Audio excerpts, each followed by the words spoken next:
ফজরের পরে সূরা ইয়াসিন পাঠ করার বিষয়ে বিশুদ্ধ কোনো হাদিস বর্ণিত হয়নি। একবার সূরা ইয়াসিন তেলাওয়াত করলে 10 পারা কোরআন খতমের সওয়াব হয়ে যায়। সম্মানিত ভিউয়ার্স, আসসালামু আলাইকুম।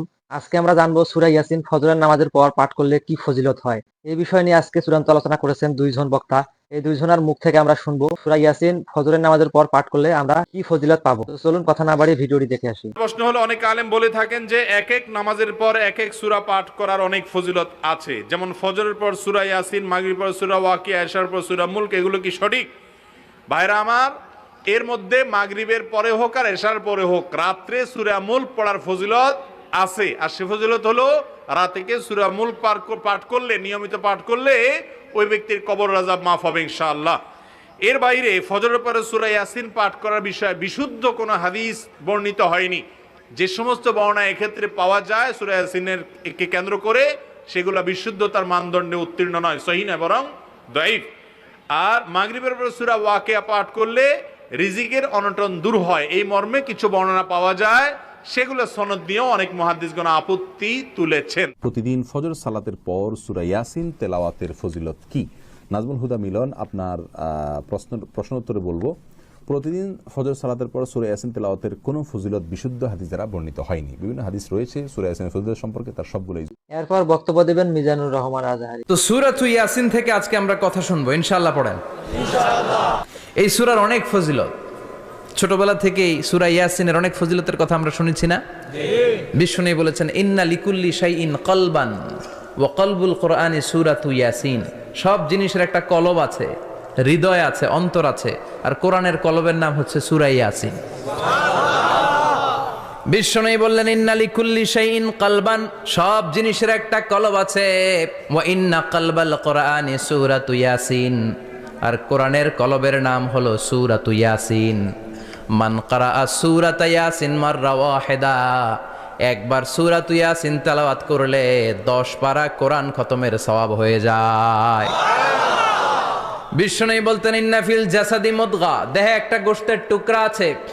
ইযা সালুহাত সালুহাল জাসাদু কুল্লু, এই দেহের গোশতের টুকরা যদি ভালো হয়ে যায় পুরো দেহটারে ভালো করে দেয় কে? আল্লাহ। এই দেহের গোশতের টুকরাটা যদি পচে যায় পুরো দেহটারে নষ্ট করে দেয় কে? বিশ্বনবী বললেন, আলা ওয়াহিয়াল কলব, ওই টুকরাটার নাম হলো কলব। টুকরাটার নাম কি? কলব। এজন্য কলবের মধ্যে আল্লাহর জিকির বসাইতে হবে। কি বসাবেন? নাকি আয়না বসাবেন? আয়না বসায় না? আয়না বসাইয়া দে মোর দয়াল বাবা, কেবলা কাবা, সব মুখস্থ। আয়না বসাইয়া দে মোর। নবীর কলবে আয়না বসায় নাই নবী। সেদিন আবু বকর, ওমর ফারুক, কেউ আয়না বসাইছে? আবু হানিফা, শাফিঈ, এরা কলবের মধ্যে আয়না বসাইছে? বসাইছে জিকির। চিল্লায় বলেন, বসাইছে কি? এজন্য আল্লাহ বললেন, আলা বিযিক্রিল্লাহি তাতমাইন্নুল কুলুব। দুনিয়ার কোন জিনিস দিয়ে কলব ঠান্ডা হয় না, দুনিয়ার কোন জিনিস দিয়ে কলব পরিচ্ছন্ন হয় না। কলব শুধু পরিচ্ছন্ন হয় একটা জিনিস দিয়ে, লা ইলাহা ইল্লাল্লাহ, লা ইলাহা ইল্লাল্লাহু মুহাম্মাদুর রাসূলুল্লাহ সাল্লাল্লাহু আলাইহি ওয়াসাল্লাম। তাহলে কোরআনের একটা কলব আছে। আমাদের দেহে যেমনি কলব আছে, প্রতিটা প্রাণীর যেমনি কলব আছে, অন্তর আছে, কোরআনেরও কলব আছে না নাই? আছে। কোরআনের কলবের নাম? চিল্লায় বলেন, কোরআনের কলবের নাম? আবার বিশ্বনবী বলতেন, ইকরাউ আলা মাউতাকুম সূরাত ইয়াসিন, তোমাদের মুমূর্ষু ব্যক্তিদের সামনে বসে সূরাত ইয়াসিন তেলাওয়াত করো। রূহ চলে যাবে, মৃত্যুর একেবারে দ্বার প্রান্তে দাঁড়িয়ে এই মুহূর্তে তার পাশে বসে পড়তে আরম্ভ করেন, ইয়াসিন ওয়াল কুরআনিল হাকীম ইন্নাকা লামিনাল মুরসালিনা আলা সিরাতিম মুস্তাকিম। ওই ব্যক্তির ঈমানের মৃত্যু দান করে দিবে কে? আল্লাহ। মৃত্যুর কষ্ট হালকা করে দিবে কে? আল্লাহ। আবার বিশ্বনবী বলতেন, রাত্রিবেলা যে ব্যক্তি একবার সূরাত ইয়াসিন তেলাওয়াত করে ঘুমাতে যায়, সকালবেলা নিষ্পাপ অবস্থায় তারে ঘুম থেকে জাগাবে কে? আল্লাহ। তাহলে এই সূরার মর্যাদা কম কম না বেশি বেশি? কলবুল কোরআন, এটা কোরআনের কলব। একবার পড়লে 10 পারার সওয়াব। আবার মুমূর্ষ ব্যক্তির সামনে বসে সূরা ইয়াসিন তেলাওয়াত করতে বলা হয়েছে, তাহলে মৃত্যুর কষ্টরে হালকা করে দেয় কে? আল্লাহ। আবার রাত্রিবেলা সূরা ইয়াসিন তেলাওয়াত করলে সকালবেলায় নিষ্পাপ বানায় দেয় কে? আল্লাহ। মনে থাকবে? কোরআনের কলবের নাম কি? ভুলে যাবেন না তো? বেশি বেশি তেলাওয়াত করতে রাজি আছেন? সকাল সন্ধ্যা তেলাওয়াত করবেন তো? সূরা ইয়াসিন ছাড়াও এই সূরার অনেকগুলো নাম তাফসীর গ্রন্থে পাওয়া যায়। এই সূরার একটা নাম হচ্ছে সূরাতুল কাদিয়া। সূরাতুল কাদিয়া, তাকদি হাজাতা কারিইহা। যে এই সূরা তেলাওয়াত করে ওই তেলাওয়াতকারীর যে হাজত আছে, প্রয়োজন আছে, এই সূরার বরকতে আল্লাহ তার প্রয়োজন পূরণ করে দেয়। আমাদের জীবনে প্রয়োজন আছে না নাই? কার কাছে চাইবো? বিপদে পড়লে কারে বলবো? আমরা বিপদে পড়লে প্রথমে শেয়ার দেই ফেসবুকে।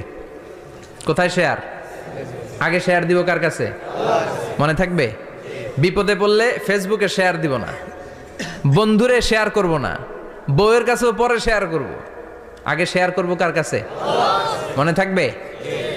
এজন্য বিশ্বনবী বলতেন এই সূরার নাম সূরাতুল কাদিয়া, মানুষের হাজত পূরণ করে দেয়। এই সূরা তেলাওয়াত করে যদি আপনি আল্লাহর কাছে কোনো বিপদ থেকে পানা চান অথবা কোনো প্রয়োজন নিয়ে দোয়া করেন, সূরার বরকতে প্রয়োজনটা পূর্ণ করে দেয় কে? আল্লাহ। কেউ যেটা পারে না পারে কে? আল্লাহ। কেউ যেটা দেয় না দেয় কে? আল্লাহ। কেউ যেটা শোনে না শোনে কে? আল্লাহ। তাহলে পেলাম সূরাতুল কাদিয়া। আরেকটা নাম আছে সূরার, সেটা হচ্ছে সূরাতুল আযীমা, সুমহান সূরা। কি সূরা? সুমহান, আযীমা। এই আযীম আর আযীমা এই শব্দ দুইটা অনেক দামি, আল্লাহ যে কোনো জায়গায় ব্যবহার করেন নাই। বিশ্বনবীর চরিত্রের উপমা দিতে যে আল্লাহ আযীম শব্দ বলেছেন, তাই না? রব্বুল আলামিন বলেন ওয়া ইন্নাকা লাআলা খুলুকিন আযীম। ও নবী, সাধারণ কোন চরিত্র আপনারে আমি দেই নাই, আপনারে আমি দিয়েছি আযীম একটা চরিত্র, খুলুকুন আযীম। And verily indeed you are on a very good standard of character. অসাধারণ চরিত্র দিয়েছি। বিশ্বনবীর চরিত্র বুঝাতে যে আল্লাহ কি শব্দ ব্যবহার করেছেন? কথা বলে না, তাফসীর শিখে যেতে হবে। কোন শব্দ ব্যবহার করেছেন? আযীম। আবার আল্লাহ নিজের পরিচয় দিতে যে আযীম বলেছেন, ওয়ালা ইয়াউদুহু হিফযুহুমা ওয়া হুয়াল আলিয়্যুল আযীম। সুবহানাল্লাহ। আকাশ জমিনের নিয়ন্ত্রণ করতে যে আল্লাহ কখনো ক্লান্ত হয় নাকি? কারণ তিনি হচ্ছেন আল আলিয়্যুল আযীম। আল্লাহু আকবার। তার মানে নবীর চরিত্রের ক্ষেত্রে আযীম, আল্লাহর নিজের সত্তার ক্ষেত্রে আল্লাহ বললেন আযীম। আবার বললেন কিয়ামতের দিন গোটা পৃথিবীটারে আমি নাড়িয়ে দেব, গোটা পৃথিবীতে একটা আমি ভূমিকম্প দিব। এই কথাও কোরআনে আছে না নাই? ইযা জুলজিলাতিল আরদু জিলজালাহা আল কারিয়াতু মাল কারিয়া। পুরো পৃথিবী কাঁপিয়ে দিব। এই কাঁপাকাঁপিটা ওই দিনের ভূমিকম্পটা কি অন্যান্য সময়ের ভূমিকম্পের মতো হবে? এই ভূমিকম্পকে আল্লাহ বলেছেন আযীম। ইন্না জালজালাতাস সাআতি লা শাইউন আযীম। সেদিনের ভূমিকম্প সাধারণ কোনো আর্থকোয়েক নয়, সাধারণ ভাইব্রেশন না, এটা আযীম। আবার আল্লাহ কোরআনকেও আযীম বলেছেন, ওয়ালাকাদ আতাইনাকা সাবআম মিনাল মাসানি ওয়াল কুরআনাল আযীম। ও নবী, আমি আপনারে নিত্য পাঠনীয় সপ্তবাক্য সূরাতুল ফাতিহা দিয়েছি, সাথে সাথে কোরআনে আযীম দান করেছি। সুবহানাল্লাহ। তার মানে কোরআনের ক্ষেত্রে আযীম, কিয়ামতের ভূমিকম্প এটা আযীম, আল্লাহ নিজেও আযীম, বিশ্বনবীর চরিত্র আযীম। আবার এই সূরাটাও যেহেতু দামি, এজন্য এই সূরার নাম সূরাতুল আযীমা, সূরাতুল আযীমা, সুমহান সূরা। এটা যেন তেন সূরা নয়, এটা তো কোরআনের কলব। কলব ছাড়া মানুষ বাঁচে? হার্ট ফাউন্ডেশনে যেয়ে দেখবেন মানুষের কি অবস্থা। হৃদরোগ, হৃদয় যার নষ্ট, তার যে কত কষ্ট। এই যে কি পরানো লাগে এখন?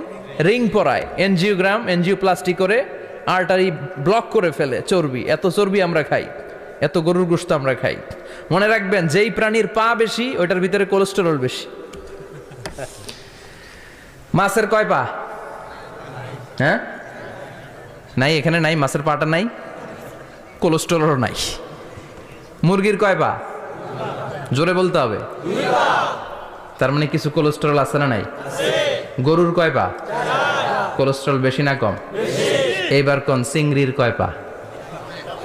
সবচেয়ে বেশি কোলেস্টেরল কন্টেইন করে শ্রিম্প, প্রন, চিংড়ি।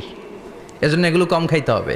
তবে 40-এর আগে যারা আছেন ধুমায়া খান, 40-এর পরে এই যে মাটন, ল্যাম্প, ছাগলের গোশ, খাসির গোশ, চিংড়ি, এগুলো আপনার ডায়েট থেকে বাদ দিয়ে দিতে হবে। বুঝতে পেরেছেন? এজন্য এই সূরাটা যেন তেন সূরা নয়, এটা তো কোরআনের কলিজা, হার্ট, হৃদয়। এজন্য সূরাটা সূরাতুল আযীমা। সুবহানাল্লাহ পড়েন। তার মানে 1 নম্বরে পেলাম সূরাতুল কাদিয়াহ, 2 নম্বরে পেলাম সূরাতুল আযীমা, 3 নম্বরে সূরার আরেক নাম হলো সূরাতুল মুইম্মা। সূরাতুল মুইম্মা। মুইম্মার 2 অর্থ। এক অর্থ হচ্ছে এটার বরকতটা আম, সবার জন্য, যেই পড়ে সেই বরকত পায়, এজন্য মুইম্মা। আবার মুইম্মার আরেক অর্থ হচ্ছে যেই সূরা শত্রুকে অন্ধ করে দেয়। কি করে দেয়? এই সূরার প্রথম 9টা আয়াত যদি বিপদে পড়ে, শত্রুর কবলে পড়ে আপনি তেলাওয়াত করেন, শত্রুর চোখটারে অন্ধ করে দিবে কে? আল্লাহ। বিশ্ব তো ভিউয়ার্স, এতক্ষণ পর্যন্ত আমরা ভিডিওটা কন্টিনিউ করলাম, তারা অবশ্যই বুঝতে পেরেছেন এই সূরাটার কদর কিরকম। প্রথম জন যেহেতু বললো কম, দ্বিতীয় জন কিন্তু বলছে অনেক বেশি। তো আপনারা যাকে বেশি ভালোবাসেন, যার ফ্যান ফলোয়ার দ্বারা আপনারা বেশি, তারটাই আপনারা শুনবেন বা তারটাই আপনারা মানবেন। তো বিবেচনা করবেন আপনারা নিজেই। তবে আমি আর কথা বাড়াচ্ছি না, এখানে ভিডিওটা শেষ করতেছি। আপনারা ভালো থাকবেন, সুস্থ থাকবেন। দেখা হবে বরাবরের মতো পরবর্তী ভিডিওতে। আপনাদের শরীরের সুস্বাস্থ্য কামনা করে বিদায় নিচ্ছি আমি মোহাম্মদ জাকিরুল ইসলাম। এতক্ষণ অবধি ভিডিওটি দেখার জন্য অসংখ্য ধন্যবাদ।